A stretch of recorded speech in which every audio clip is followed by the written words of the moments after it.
Samuel, capítulo 1, vai contar sobre a história de Ana, mãe de Samuel.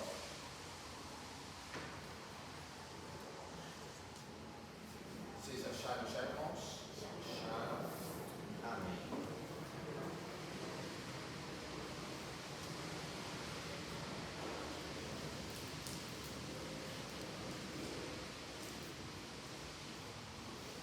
E antes, se nós temos o texto, fecha os olhos, irmãos, por gentileza. Gostaria que nós orássemos pelas mamães que aqui estão, pelas mamães que já se foram, mas deixaram um legado também de fé, serviram a Deus, pelo anjo de Deus nas nossas vidas. Gostaria que você orasse para a sua mãe, onde quer, mas se você tem mãe ainda, se não tem, que você agradecesse a Deus pela mãe que o Senhor te deu. Vamos orar. Pai amado, hoje nós comemoramos o Dia das Mães e quero te agradecer por cada mãe aqui presente. Quero te agradecer pelas nossas mães, Senhor. A minha mora contigo aí no céu, mas foi um anjo do Senhor na minha vida.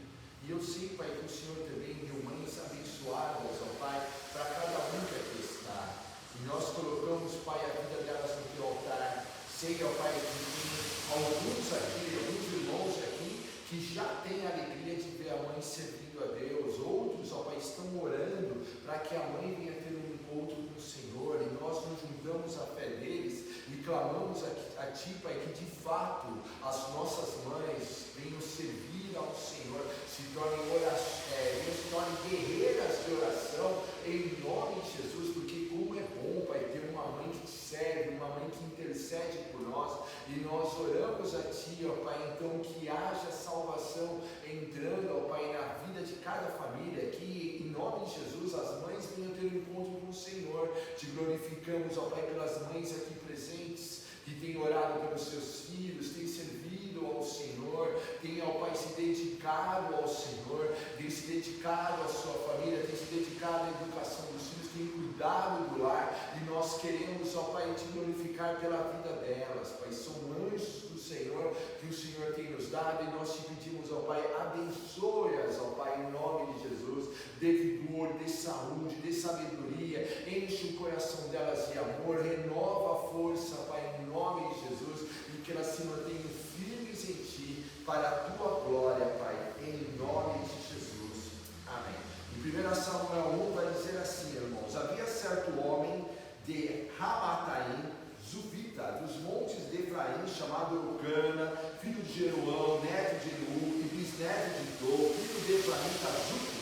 Ele tinha duas mulheres, uma se chamava Ana e outra Penina. Penina tinha filhos, Ana, porém, não tinha. Todos os anos esse homem subia de sua cidade a Siló para adorar e sacrificar ao Senhor dos Exércitos. Lá, os dois filhos eram sacerdotes do Senhor. No dia em que Eucana oferecia sacrifício, dava porções à sua mulher Penina e a todos os filhos e filhas dela. Mas a Ana dava uma porção dupla, porque amava, apesar do Senhor tê-la deixado estéril. E porque o Senhor a tinha deixado estéril, sua rival a provocava continuamente a fim de irritá-la. Isso acontecia ano após ano, sempre que Ana subia à casa do Senhor, sua rival a provocava e ela chorava e não comia. E Eucana, seu marido, lhe perguntava: Ana, por que você está chorando? Por que não come? Por que está triste? Será que eu não sou melhor para você do que 10 filhos? Certa vez, quando terminou de comer e beber em Siló, estando o sacerdote ali sentado numa cadeira, junto à entrada do santuário do Senhor, Ana se levantou e com a alma amargurada chorou muito e orou ao Senhor e fez um voto dizendo: ó Senhor dos Exércitos, se tu deres atenção à humilhação de tua serva, te livrares de mim, e não te esqueceres de tuas servas e deres um filho, então eu ficarei ao Senhor por todos os dias de sua vida, e o seu cabelo e sua barba nunca serão cortados. Enquanto ela continuava a orar diante do Senhor, ele observava sua boca, como ela orava silenciosamente, seus lábios se mexiam, mas não se ouvia a sua voz. Então ele pensou que ela estivesse embriagada. Ele disse: até quando você continuará embriagada? Abandona o vinho. Ana respondeu: não se trata disso, meu Senhor. Sou uma mulher muito angustiada. Não bebi vinho, nem bebida fermentada. Eu estava derramando minha alma diante do Senhor.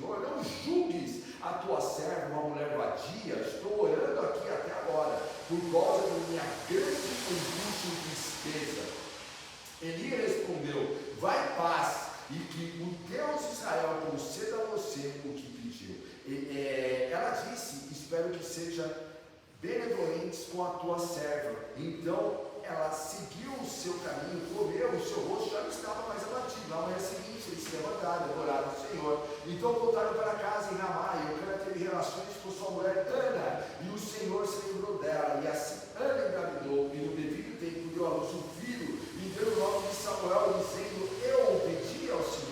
Enquanto no ano seguinte Eucana subiu com toda a família para oferecer o sacrifício anual ao Senhor e para cumprir o seu voto. Ana foi e disse a seu marido: depois que o menino for desmamado, eu o levarei e o apresentarei ao Senhor, e ele morará ali para sempre. Disse Eucana a seu marido: faça o que parecer melhor a você. Fica aqui até desmamá-lo, que o Senhor apenas confirme a palavra dele. Então ela ficou em casa e criou seu filho até que o desmamou. Depois de desmamá-lo, levou o menino ainda pequeno à casa do Senhor em Siló, com um novilho de 3 anos de idade, uma roupa de farinha, uma vasilha de couro cheia de vinho. E eles sacrificaram o novilho e o levaram o menino a Eli. E ela lhe disse: meu Senhor, juro por tua vida que eu sou a mulher que esteve aqui a teu lado, orando ao Senhor. Era esse o menino que eu pedia, e o Senhor concedeu o que pedi. Por isso agora eu o dedico ao Senhor. Por toda a sua vida será dedicado ao Senhor. E ali adorou ao Senhor. Senhor, obrigado, Pai, pela tua palavra. Ministra aos nossos corações, fala com a gente. Haja um mover do teu Espírito Santo. Abra as nossas mentes, ó Pai, para ouvir a tua voz e nos dê facilidade, Pai, para entender o texto, para entender aquilo que o Senhor quer nos ensinar. Que a tua palavra entre nos nossos corações, produzindo vida, produzindo nova história, nos repreendendo, nos exortando, nos levantando, nos motivando. Cumpre o propósito dela em nós. Diz na tua palavra que a tua palavra nunca volta vazia, e hoje também não voltará, Pai, que ela venha cumprir o teu propósito em nós. Fala então com a gente, toda espécie de distração, toda malignidade caia por terra, e haja um mover do teu Espírito, Pai, em nome de Jesus, amém. Amém? Irmãos, feliz Dia das Mães para todo mundo, e hoje nós vamos aprender sobre o poder da fé no lar. Uma história aí de Suzanne Wesley que a gente vai aprender um pouquinho. Mas antes de entrar na história dela, irmãos, gostaria de chamar a atenção no versículo 26, pode colocar aqui. E vai dizer: e Ana lhe disse: meu Senhor, juro por tua vida que eu sou a mulher que esteve aqui a seu lado, orando ao Senhor. Contando uma curiosidade desse texto, no domingo passado, terminando aqui a mensagem, veio na minha mente, né? Poxa, próximo domingo é Dia das Mães. E eu estava aqui ainda arrumando as coisinhas para descer, e me veio esse versículo em mente, e me veio também em mente a história da Suzana, da qual hoje nós vamos estar aprendendo. Irmãos, que cada menina aqui, cada mulher, cada mãe, cada homem, cada jovem aqui presente, possa também dizer, irmãos, como está aí escrito: eu sou aquele que esteve orando ao Senhor e hoje vive um milagre. Coloquei aqui a história de Ana, irmãos, para nós seguirmos aqui com o paralelo com a história de Suzana. E irmãos, devemos ser essa pessoa. Ana foi a mulher que orou ao Senhor e agora ela tinha um testemunho de vida. Agora ela tinha algo que ela podia dizer: olha, eu clamei e de verdade Deus é o Deus de milagre, Deus é o Deus de promessa. Eu era estéril, mas não sou mais. Jesus veio, ouviu a minha oração, eu clamei, Jesus ouviu a minha oração. E nós precisamos ser essas pessoas também que têm uma história com Deus. E eu sei que, por certo, você já deve ter uma história com Deus, e você venha crescer cada vez mais e ter cada vez mais histórias com o Senhor.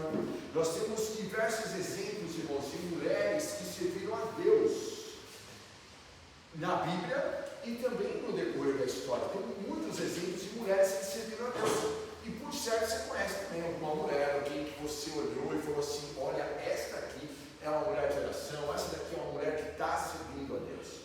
E hoje gostaria que a gente refletisse sobre Suzana Wesley, que foi mãe de John Wesley. John Wesley, eu acho que você já ouviu falar, e a Suzana foi a mãe dele, mas é impressionante como realmente ela teve uma influência influência muito positiva na vida dos filhos. John Wesley foi um dos avivalistas, né? E depois, através assim da vida dele, acabou sentindo inclusive a igreja metodista. Irmãos, um homem que serviu a Deus. E contrariando os nossos dias, irmãos, nesses dias de hoje, contrariando, a verdadeira grandeza não costuma ser medida por aplauso, mas pela constância da presença de Deus. Irmão, a Suzana, nos dias dela, não era a pessoa mais famosa da comunidade, era uma mãe comum, mãe de muitos filhos, e, bem, já que o meu cunhado vai casar, eu desejo a ele também. Ela teve 19, eu duvido que você supera.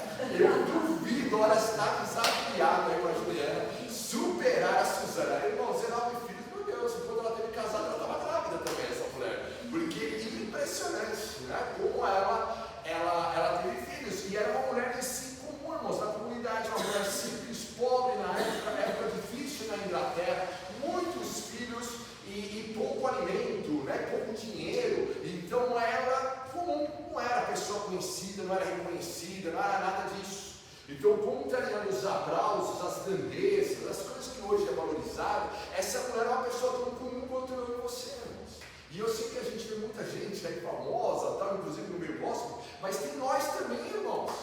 Tem nós. Pode ter um cara famoso, um cara do destaque, um cara que vai gravar eu ia falar CD, isso não existe mais, né? Um cara que vai, de repente, gravar um louvor, vai ficar famoso, um cara que vai ter, sei lá, quantos milhões de seguidores nas redes sociais. Vai ter essa galera, irmãos, amém?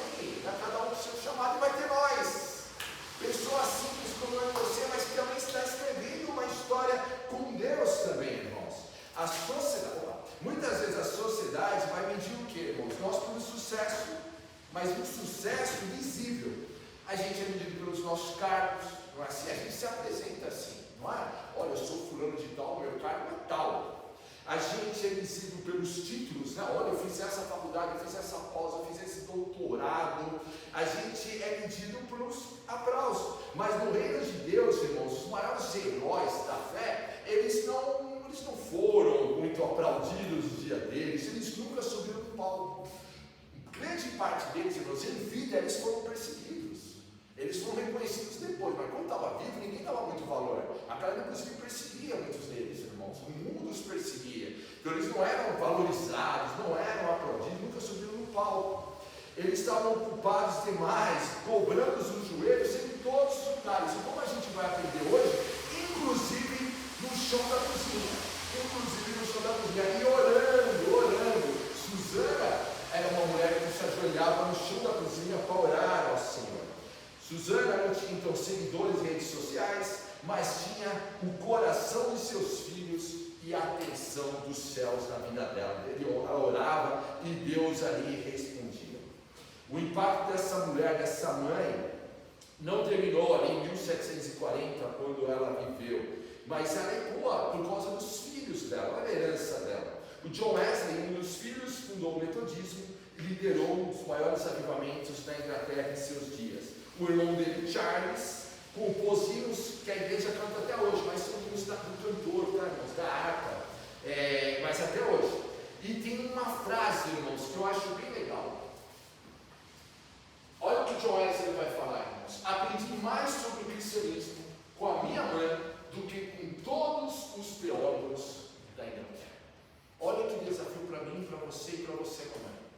Olha o que o John Wesley está dizendo. Olha, eu vi muita teologia, eu vi muita gente, mas olha, eu aprendi cristianismo com a minha mãe, muito mais com a minha mãe. Olha a importância e a influência, então, dessa mulher. E por que eu gostaria, irmãos, de estudar e citar ela aqui como exemplo? Porque é uma mulher comum, irmãos. Se fosse nos dias de hoje, estaria sentada nos bancos como eu e você. E uma mulher que acabou influenciando de uma maneira muito positiva. Assim, irmãos, como Ana, no texto que nós acabamos de ler também, foi uma mulher de oração e influenciou também a vida de Samuel. Uma mulher, como a gente viu no texto também, passou por sofrimento, passou por humilhação. Na época, né, era permitido o marido ter mais de uma mulher, e a outra mulher do marido dela ficava humilhando ela porque ela não podia ter filhos. Uma mulher que mesmo quando ela estava clamando a Deus, o sacerdote não entendeu muito bem, né? E foi lá dar uma bronca, ela está bêbada. Às vezes as pessoas não entendem a gente, às vezes a gente se sente incompreendido nesse mundo, mas ali, Ana também orou e escreveu a história com Deus. E hoje eu convido cada um aqui a fazer o mesmo, e cada um aqui, né? Aqui John Wesley está citando a mãe dele, mas a gente pode citar aqui como pai, a gente pode citar aqui como irmão, então, enfim, a influência que a gente está gerando nas pessoas que estão ao nosso redor. Então, por que, irmãos, John Wesley cita isso? Então, a primeira questão, uma primeira missão que nós temos, então, para nós hoje, é que mães de joelho, filhos de pé, que inclusive é um ministério chamado Desperta Débora, é um ministério que tem esse slogan, e isso daqui de fato foi o que a Suzana acabou vivendo. Vai dizer, mas quando você orar, Jesus diz, vai para o seu quarto, fecha a porta e ore a seu pai que está no secreto, então o seu pai que veio no secreto o recompensará. Olha a importância, irmãos, de uma oração, e Jesus está dizendo, irmãos, em dias também em que os fariseus, os dias que os religiosos da época iam para as praças para fazer longas orações e para se exibir, Jesus está falando assim para o povo, olha, vocês não precisam ir para a praça, vocês não precisam se exibir, vá para o seu quarto. Quando você está lá no seu quarto, que ninguém está vendo, o Senhor está vendo e o Senhor te recompensa. Irmãos, Ana foi ali para o templo, conforme nós lemos, né? Orar ao Senhor. Não tinha filhos, ela foi clamando. Ela não fez ali um grande alarde, ela não foi para a praça, ela não foi se exibir, ela foi chorar na presença de Deus. E nós precisamos, irmãos, também começar a ser essa pessoa e entender isso. A importância de vocês, mães, nesse sentido, mães de joelho, filhos de pé. E isso guarde, porque essa é uma grande verdade. Às vezes, irmãos, nós como pais e mães, a gente olha às vezes para a vida do filho e fala, mas por que está assim? E aí eu te pergunto, irmãos, é também, às vezes, reflexo também, talvez uma falta de oração. Reflita, se não é uma falta de oração.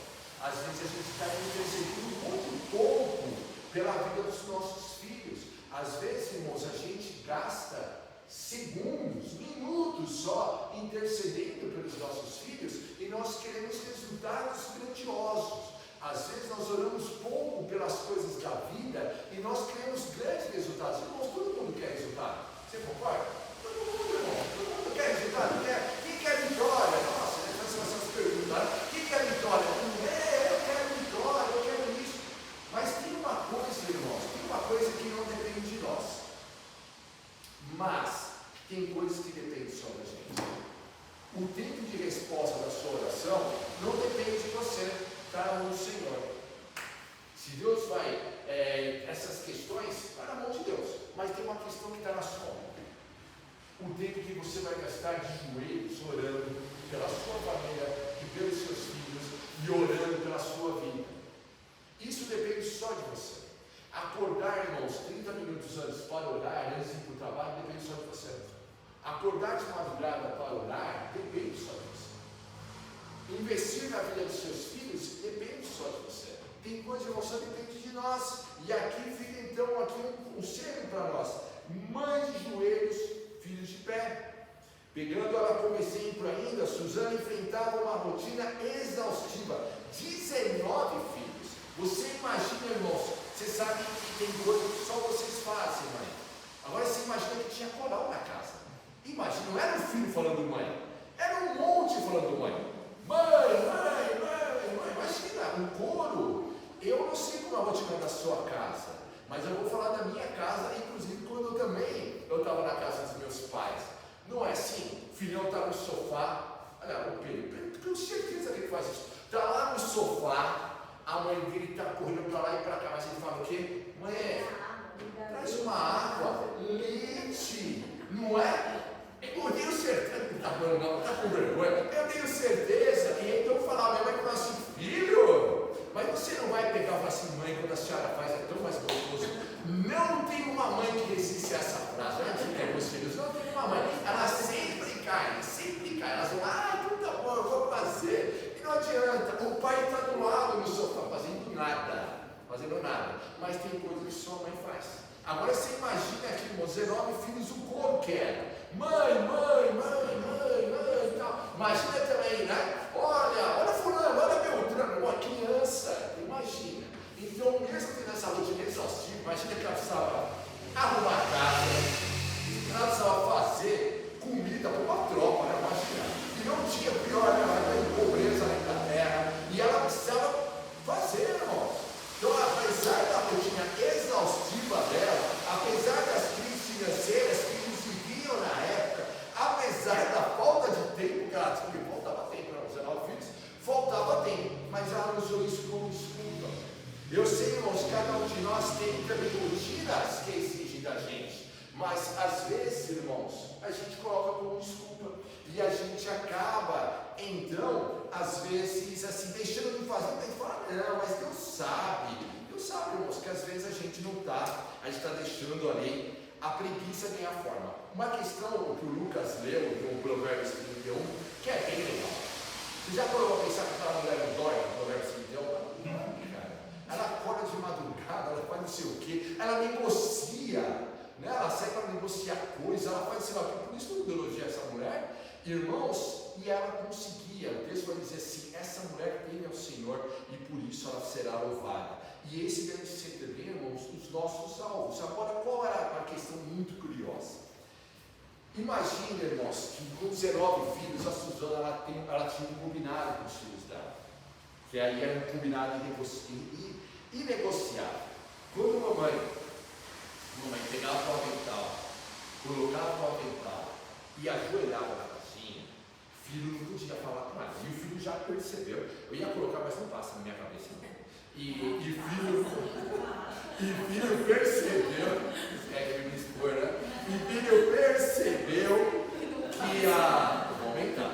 filho percebeu, que olha, mamãe não responde quando ela ajoelha. E mamãe ajoelhou.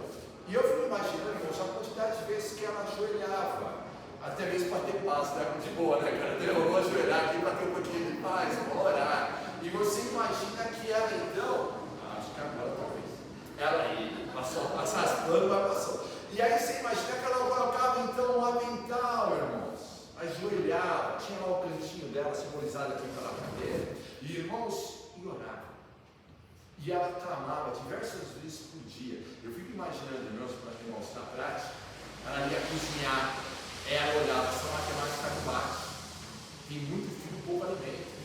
E ela de repente aí orava ao Senhor, de repente citava Jesus, o Senhor multiplicou os alimentos, os 5 pães e 2 peixinhos, olha assim, faz de novo, meus filhos têm que comer. E de repente aí orando, de repente chorando, irmãos, filho doente, imagina a medicina da época, irmãos, 1700 e pouquinho, imagina, irmãos, filho doente, medicina precária, e ali, irmãos, olha, orando, Deus, meu filho está doente, Deus, olha, o meu marido, ó, a empresa dele lá, olha, está passando por dificuldade, e ela ali orando, buscando ao Senhor, o que ela não sabia, talvez de uma forma consciente, mas de uma forma inconsciente, que ela estava ensinando aos filhos. A mamãe está orando ao Senhor. E ela colocou o aventalzinho dela, ajoelhava, os filhos não perturbavam, os filhos entenderam como isso era importante. E aí, quando ela fazia isso, diz que ela pegava ainda o aventalzinho assim, colocava sobre o rosto. Então, imagina que ela jogava para não ver nada, né? E ela jogava e ela clamava ao Senhor, e aí a casa parava. Era o sinal de que a mãe estava indo para um lugar secreto.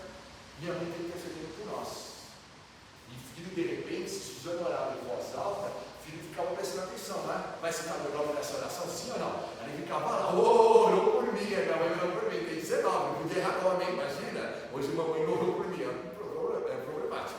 E assim, irmãos, orava, buscava, ia para o lugar secreto dela, ia para um lugar assim silencioso. A cozinha se tornou, irmãos, isso daqui para ela, era o quarto dela, lá para o seu quarto. Ela aproveitava o ambiente onde ela ficava bastante, e ela clamava ao Senhor. Ela não tinha um escritório silencioso, então ela criou o seu próprio santuário, o próprio lugar de oração. E aqui, irmãos, vem então um desafio para nós. Qual é o nosso lugar de oração? Onde é o lugar, irmãos, que eu e você a gente vai para clamar ao Senhor? E aqui, irmãos, devemos ter um lugar na nossa casa, também devemos ter um lugar lá no nosso trabalho, devemos ter um lugar, irmãos, devemos ter um lugar onde a gente vai, um lugar na escola, na faculdade, um lugar que a gente vai e clama ao Senhor. E ali, irmãos, como ela jogava a mental para a cabeça, era o quarto de guerra dela. A gente vê aqui no texto de 1 Samuel 1 que Ana, literalmente, ela foi no templo e Deus ouviu no templo. Mas muitas vezes também as nossas batalhas, não é somente aqui na igreja, irmãos. Aqui na igreja também batalhamos, também guerreamos, mas também lá no nosso dia a dia, de segunda a sábado, nós também temos que ter ali o nosso quarto de guerra, onde nós clamamos ao Senhor. Já assistiu o filme Quarto de Guerra? Irmãos, tem que colocar em prática, tem que estar ali, intercedendo. Uma outra questão que nós aprendemos com ela nessa questão, a prioridade espiritual que ela tinha. Sabe quanto tempo? Isso aqui é uma vergonha para nós, irmão. Sabe quanto tempo ela gastava orando? Sabe quanto tempo? 8 reis. Não, faz melhor, né? Mas tinha que ser 9 filhos, João. Ela dedicava 2 horas orando todo dia, irmãos. E é uma questão até interessante, tanto também no Lutero. Lutero falava também o seguinte, sabe que Lutero foi um dos reformadores?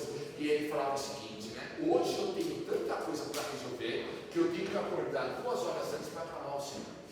Irmãos, é uma questão, irmãos, que eu e você nós precisamos criar.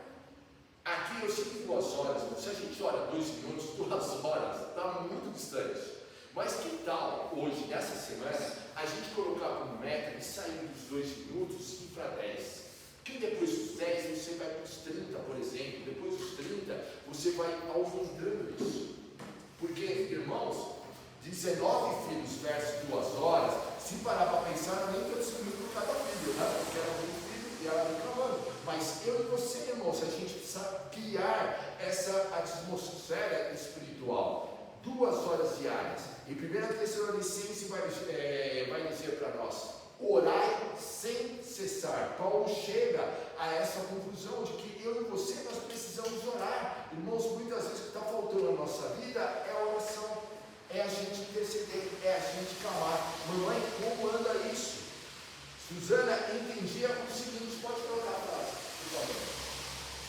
Sem encher o pão e o cálice com a presença de Deus, você não terá o que transbordar para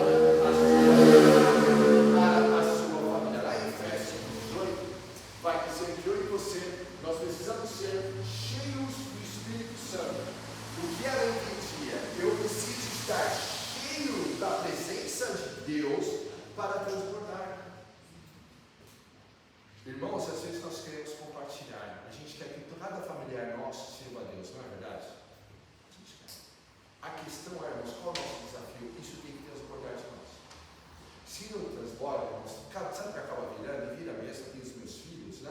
Vira lição de moral, vira algo chato, vira algo assim, minha mãe de novo esse papo. Mas quando a gente, irmãos, eu e você, a gente está transbordando da presença de Deus, os nossos filhos e quem nos rodeia começa a perceber também. Opa, tem algo aí, tem algo aí.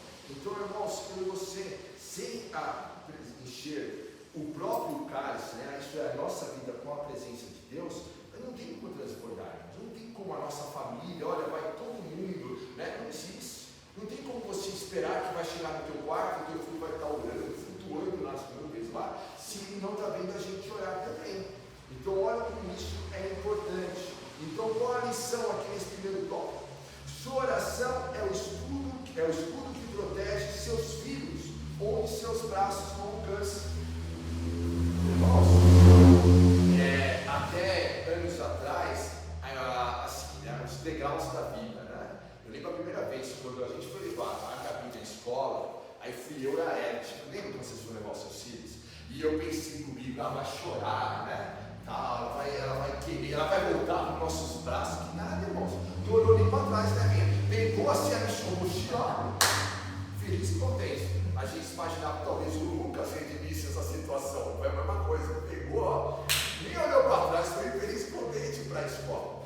Quando eles começam a crescer, hoje tem um outro desafio, né? Hoje a Gabi, uma moça, vai para lá e para cá, se locomove, enfim. Gabriela e Lucas, no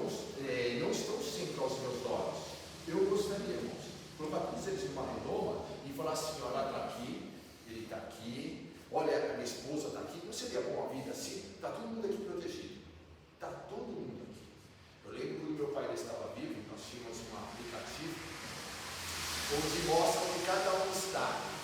E meu pai fazia muito isso. Ele ficava ali, filho, onde você está? Você não está em casa. Não, o que vocês estão fazendo? Meu pai fazia muito essa questão, né? Meu pai queria proteger a gente. Mas existe uma proteção muito maior, irmãos, que é a nossa oração. A oração chega e protege nossos amados aonde os nossos braços não alcançam. Porque, irmãos, eles vão viver a vidinha deles. E a gente tem então que cobrir eles o quê? Com oração, em nome de Jesus. Então não subestime os minutos que você gasta com Deus entre uma tarefa e outra. Eu sei que nós vamos ter uns momentos muito específicos, talvez antes de sair de casa, de muita oração a Deus. Mas não subestime aqueles minutos, talvez lá no seu trabalho, onde dá intervalos, onde você pode estar orando também. Olha o desafio, irmãos. Nesses minutos eu posso pegar e, por exemplo, entrar numa rede social. Ou eu posso pegar os meus minutos e interceder. Use-os sabiamente. O apóstolo Paulo vai dizer que eu e você devemos utilizar nosso tempo com sabedoria. Entre uma tarefa e outra, olha a semana.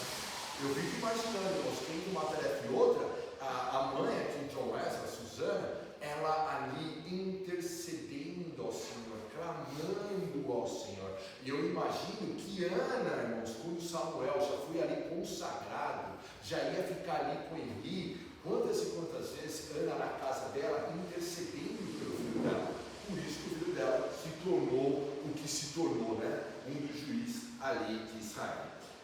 Em Filipenses vai dizer: não andeis ansiosos por coisa alguma, antes as vossas petições sejam tudo conhecidas diante de Deus, pela oração e súplicas e com ações de graça. Então, irmãos, em nome de Jesus, apresente as suas petições ao Senhor e interceda, clame. Mamães, lembre-se, mães de joelhos, filhos de pé, como manda a sua oração pela sua família, como manda isso, papais aqui presentes também, filhos. A gente tem que ser essa coluna de oração na nossa casa, pessoa que intercede, que vai manter realmente a família. Olha, pastor, na minha casa só eu sirvo a Deus. Irmão, você tem uma responsabilidade, você tem um desafio. A tua casa realmente é um campo missionário, e é as tuas orações que vai mudar o ambiente, que vai levar a tua família para o encontro com Jesus. Segunda lição, então, irmãos, ensinar os filhos no caminho que deve dar. Irmãos, é muito mais fácil um versículo que está lá em Provérbios do que a prática do versículo. E olha o que vai dizer em Deuteronômio. Olha o que Deus já fala lá no comecinho, lá para o povo, quando o povo ainda estava no deserto. Estas palavras que hoje te ordeno estarão, primeiro, irmãos, no teu coração. Primeiro você precisa transbordar, você precisa ter um encontro com as Escrituras. Você tem que ter um encontro com Deus, para depois passar, irmãos. Uma questão, irmãos, que eu aprendi, né? E aprendi mesmo. Quando eu estava, meu primeiro desafio, irmãos, foi levar a minha esposa a Cristo, né? Então, minha namorada. O que eu sabia? Que a Evelyn, ela estudava, a Evelyn estava no kardecismo, e ela estudava os livros lá do Kardec. O que eu sabia, irmãos? Se eu não conhecer a Bíblia, ela vai falar: cara, desculpa, você está na igreja lá, você tem a mesma noção que você está fazendo. Então, o que é a estratégia que Deus deu, né? Eu apaixonadão, orando para ter um encontro com Deus. Cara, você precisa crescer, você tem que entender o que ela, né, pela palavra de Deus, como combater então aquela heresia e tudo mais. Eu precisava, irmãos, primeiro colocar a palavra no meu coração, para depois compartilhar com ela. Da mesma forma, eu e você, irmãos, a palavra primeiro estará no nosso coração. A gente tem que conhecer. Não basta a gente falar: está na Bíblia. Imagina, ela pergunta, e aí eu perguntava bastante: mas onde está? Aí ela fala assim: está na Bíblia.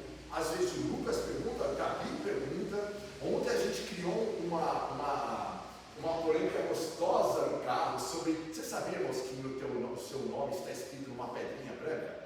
Lição de carros, nem você sabia disso, você sabia? Eles também não sabiam. E a gente ficou naquela polêmica gostosa de volta no shopping.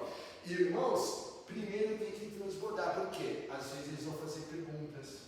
Aí a gente vai falar: o que? Está na Bíblia. Filho, não tenho dúvida, está lá. Eu tenho certeza que está lá. Não, ele vai falar assim: mãe, eu quero ver onde está. Pai, eu quero saber onde está isso daí. Irmãos, isso só depende da gente. Não precisa ser pastor, não precisa ser presbítero, não precisa ser nada disso.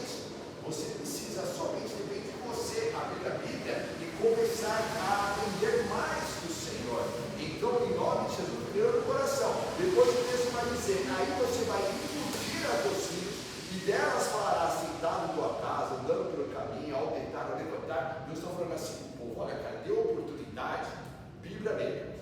Para a Suzana, que é a mãe do Wesley, educar não era apenas preparar para o mercado de trabalho, mas para a eternidade. É legal, irmãos, a gente levar eles na escola, tem que aprender inglês, tem que aprender não sei o quê, tem que aprender mandarim, enfim. É legal, irmãos, é tudo legal, mas esse conhecimento, que é legal e importante no mercado de trabalho, fica aqui. O que é mais importante, irmãos? Ensinar a palavra. Aquilo que a gente ensina aqui da palavra, irmãos, ecoa pela eternidade.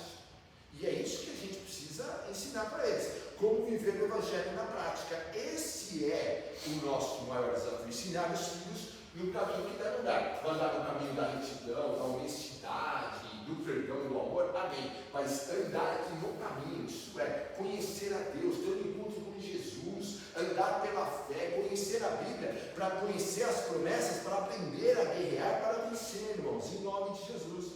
Então, olha que importante, então, a Bíblia como base, então, o ensino lá na casa dela começava aos 5 anos, tendo as Escrituras como o primeiro livro.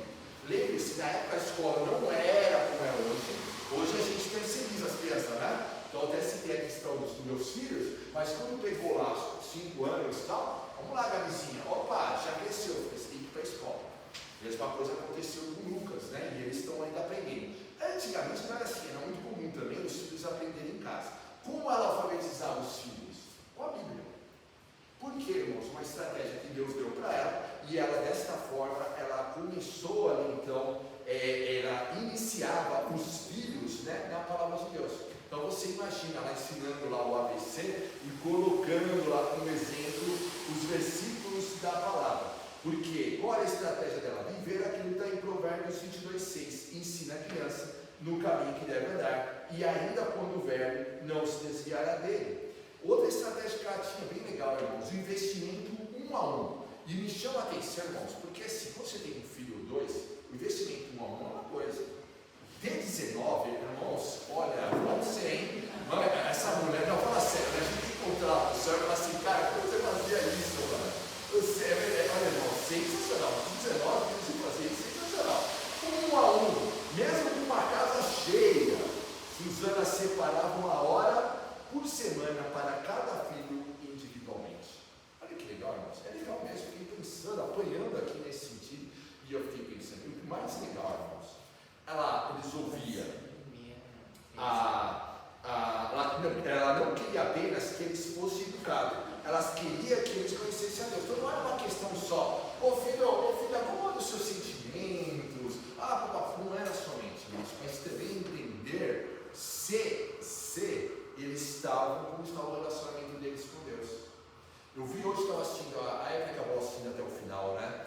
Um filme chamado Milagres de Paraíso, né? Milagres do Paraíso. E tem uma questão do filme que eu achei bem bonito, irmãos. Também a mulher servia a Deus no filme, e ela perguntava para os filhos: ei, o que você orou hoje? Legal. Qual foi o seu motivo de oração? Para quê? Para expor, não, irmãos, para estar ali, vendo que de verdade o filho está clamando ao Senhor. Então ela tinha esse 1 a 1, e ela separava uma hora semanal, então, para conversar a sós com cada filho sobre a alma deles. Irmãos, algo que eu preciso aplicar, não sei como eu estou falando de vocês, mas um desafio para nós, a gente ver como anda.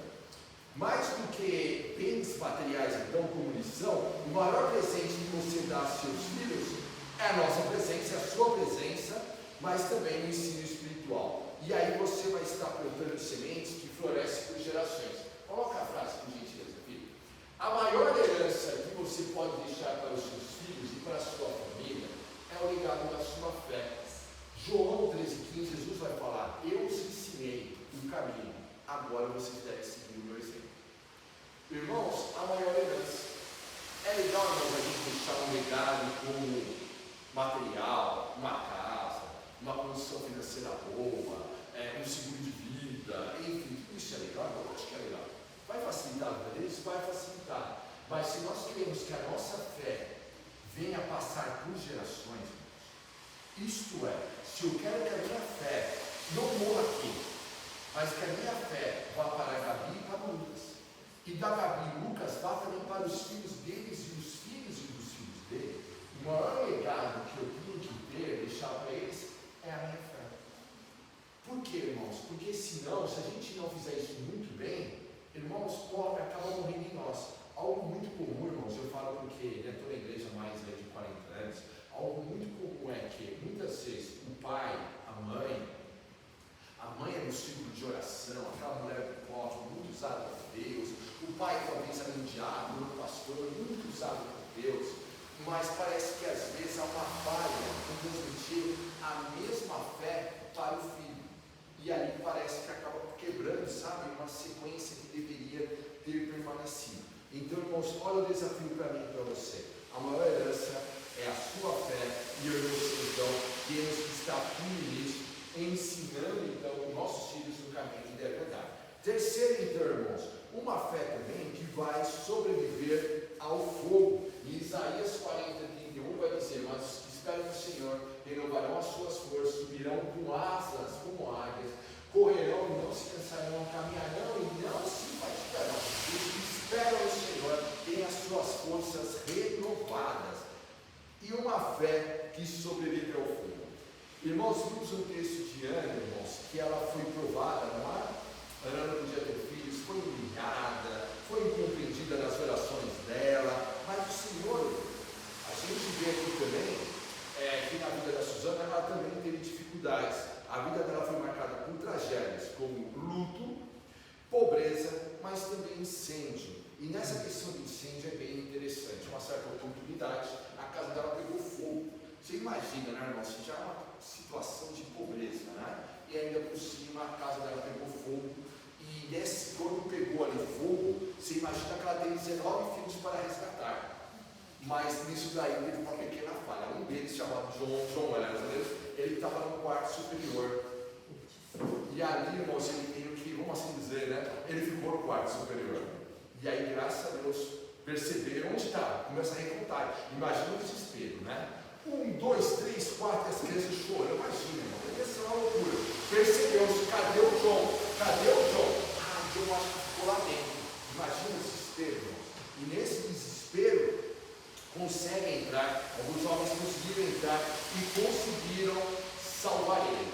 E aí a mãe, baseada no texto de Amós 4:11, dá um apelido para ele. Fala assim: esse é um tição tirado do fogo. E foi não, né? E esse menino foi tirado ali do fogo. Ele foi salvo na sua infância. Ele era pequenininho, tinha 5 anos, e ele foi ali salvo. E aí ela entendeu: Deus tem um plano maravilhoso para a vida do meu filho. Ele não morreu milagrosamente.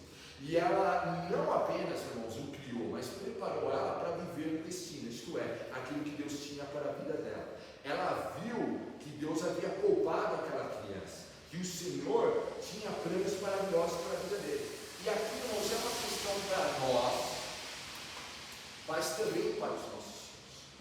Irmãos, a gente não é fruto do acaso.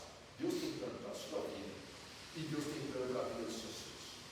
Então Deus tem plano para mim, mas Deus tem plano também para o Lucas e para a Gabi, e da mesma forma da sua família. Deus tem plano para ti, mas Deus tem plano para os seus filhos, e o Senhor é maravilhoso. Porque como diz lá em Jeremias 1:5, onde Deus vai falar para Jeremias: antes de formar no ventre eu o escolhi, antes de você nascer eu o separei e o designei profeta das nações. E foi realmente o que acabou acontecendo com John Wesley. Fé na adversidade, irmãos. Ela ensinou, no meio de tantas dificuldades que ela passava, que a adversidade não era motivo para desistir, mas o cenário onde o caráter é provado e o propósito de Deus é revelado. Por quê, irmãos? Muitas vezes, diante da dificuldade, a gente tem que ensinar nossos filhos como guerrear. A Bíblia vai dizer o seguinte, lá em 1 João 5:4: o que é nascido de Deus vence o mundo, e esta é a vitória que vence o mundo, a nossa fé. Olha a importância, irmãos, da nossa fé. Agora, como é importante também nós entendermos que sim, haverá adversidade. Lemos o texto aqui de Ana, ela passou por problemas.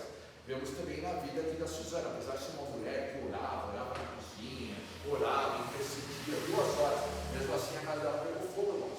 Por quê? Problemas acontecem. Mesmo assim, irmãos,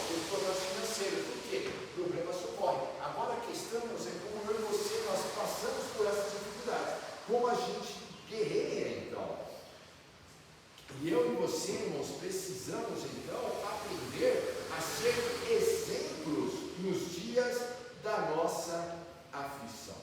Nós precisamos ser exemplo para os nossos filhos e prepará-los. E olha o que vai dizer aqui uma frase bacana, irmãos. Assim como o fogo purifica o ouro, a nossa fé também será provada pelo fogo. 1 Pedro 7, o apóstolo Pedro vai fazer essa comparação. E eu e você, nós temos então que estar prontos e aprender a guerrear. Como a gente vai guerrear? É a nossa fé, mas palavra, aqui, citando, sabendo guerrear, orando, citando as promessas, ali confiando no Senhor, fortalecendo o Espírito. O texto, irmãos, que a gente citou, até vai dizer, né, aos que esperam no Senhor, irmãos, como vai esperar e ter as forças renovadas se não está tendo tempo de joelhos no chão? Como vai esperar e ter a força renovada se a fé não está sendo fortalecida na palavra? A fé vem de ouvir e ouvir a palavra de Deus. Então a gente, irmãos, precisa crescer e entender quando a gente guerreia da maneira correta, a gente está ensinando isso para os nossos filhos. Muitas vezes, irmãos, mesmo nos lares de cristãos, uma questão muito comum é a murmuração. A questão muito comum é querer jogar tudo fora. É aquele momento, sabe, irmãos, existe uma expressão em inglês chamada blockbuster, né, que é uma questão de arrebenta quarteirões, né? Sabe aqueles 5 momentos nossos de fúria, às vezes, e a gente toma decisões precipitadas. Então, no momento da nossa prova, no momento onde a nossa fé está sendo provada, às vezes nós, por falta de sabedoria, a gente toma muitas decisões. A gente troca de emprego sem orar, a gente manda recados para alguém na rede social quando a gente deveria ter se calado. A gente arranja muita confusão, irmãos, por falta de oração. A questão é quem é você no dia da prova. Por que no dia da prova? Porque no dia, irmãos, de passeio na Disney, não é fácil. Na verdade, está tudo, irmão, todo mundo está alimentado, todo mundo está feliz, todo mundo está passeando, todo mundo está na viagem. Nossa, tranquilo, a vida está boa, é fácil o ser humano se adaptar naquilo que é bom. O nosso desafio, irmãos, é ensinar no dia mal. Agora, como a gente ensina somente nossa teoria para eles, não, irmãos, eles estão olhando para nós. Então, está olhando, poxa, aqui está uma dificuldade, está um problema, está uma perseguição. O que meu pai vai fazer? O que minha mãe vai fazer? Qual vai ser o comportamento? Eles vão jogar tudo igual? Ou eles vão buscar a resposta do Senhor? E eu e você, então, precisamos ensinar eles a viver. E ensinar eles a viver é ensinar eles a viver e como sobreviver e como vencer no dia mal. Uma questão, então, para nós refletirmos, irmãos, e a aplicação. Volto para o texto lá de 1 Samuel 1:26. E ela lhe disse: meu Senhor, juro por tua vida que eu sou mulher, que estou aqui ao seu lado, orando ao Senhor. É um versículo que eu acho que facilmente, irmãos, a Suzana poderia usar. Eu sou essa mulher que andou com o Senhor. E eu e você, irmãos, somos essa pessoa também que vão poder pegar esse versículo e dizer assim: olha, juro que eu sou essa pessoa que esteve aqui orando, clamando ao Senhor, e hoje eu estou vivendo o meu milagre. Quem somos nós, irmãos? Hoje eu citei o exemplo de uma pessoa comum que esteve nos bancos como eu e você. Existe, irmãos, porque às vezes nós olhamos somente para o texto bíblico, personagens bíblicos, e a gente pode correr um erro de achar que esses homens e essas mulheres que são citadas na Bíblia, eles são especiais. Mas na verdade, irmãos, eles eram pessoas comuns também, como a Suzana que hoje eu usei como exemplo, também era uma mulher comum, como eu e você também somos pessoas comuns. Lá em Tiago, ele vai dizer assim: olha, Elias era um homem como nós, mas quando ele clamou ao Senhor, ficou 3 anos sem chover na terra de Israel, e só voltou a chover quando ele orou novamente. E aí Tiago termina dizendo: olha, a oração do justo é poderosa e eficaz.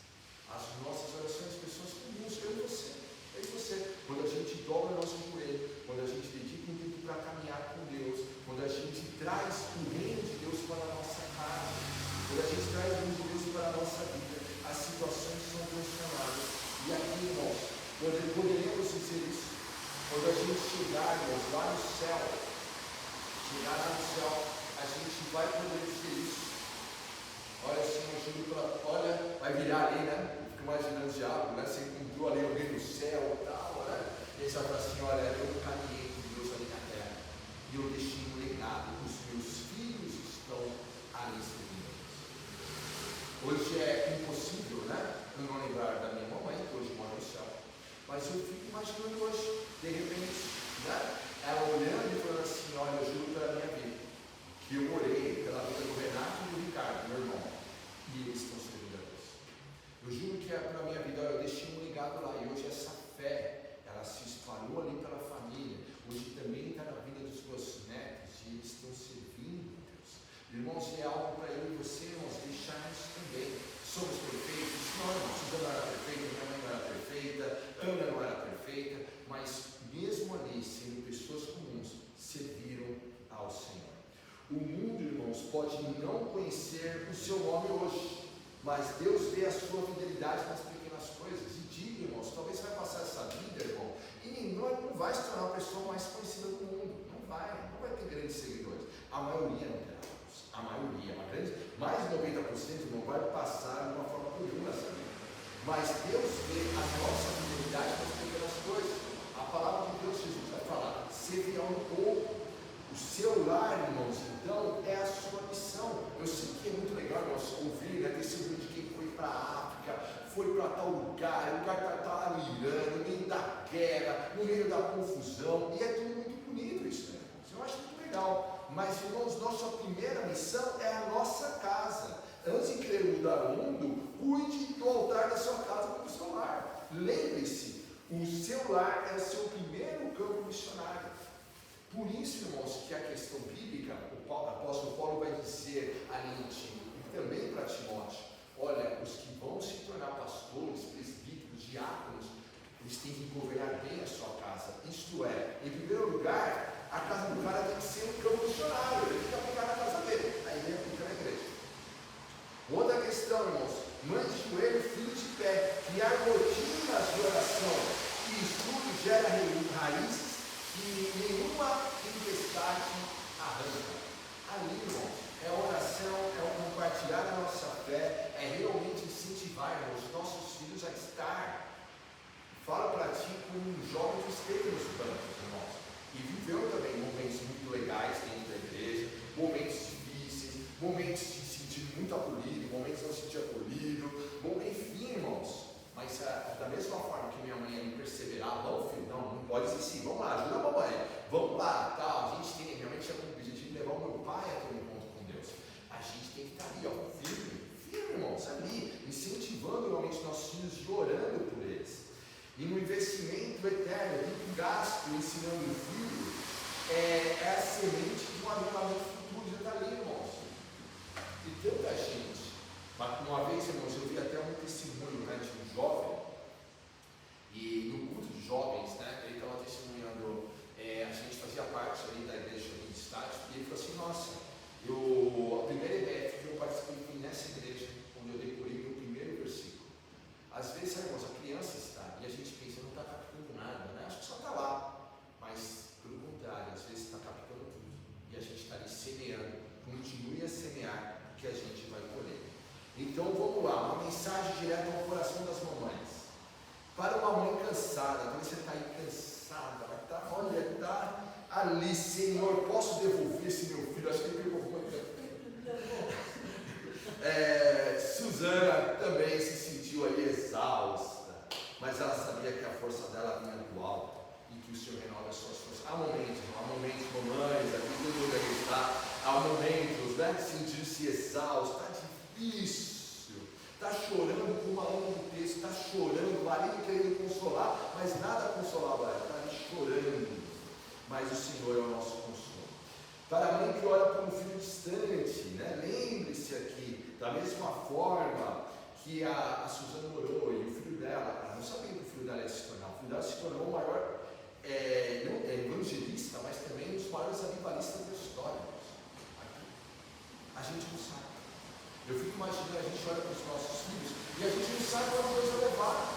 Você está aqui sentado, você não sabe o seu dia de amanhã, para onde o Senhor vai te levar. A gente não sabe as pedrinhas preciosas que a gente tem em mãos. Ela também não sabia. O que ela sabia? Ela fez a parte dela, que era orar. buscar ao Senhor. Então as suas orações não são em vão. Para a mãe que se sente invisível, olha, ninguém me vê, ninguém tal, ninguém reconhece o meu trabalho, e eu faço isso, faço aquilo outro, ninguém reconhece nada. Olha, se eu morrer não vou fazer falta. Tem umas mães dramáticas para essa mãe dramática. O mundo pode não ter visto as suas noites mal dormidas, as suas renúncias, nunca senta, nunca tal, né?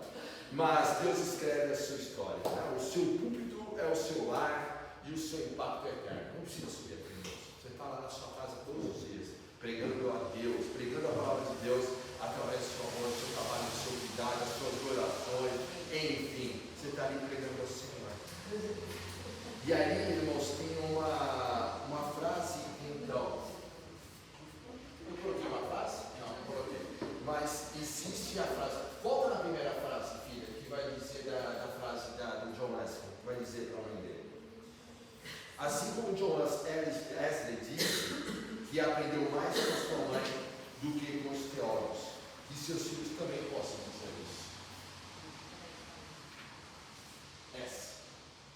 Esse daqui, irmãos, tem que ser uma questão para nós, todo mundo que aqui está. Eu aprendi mais com a minha mãe do que com os teólogos da minha época.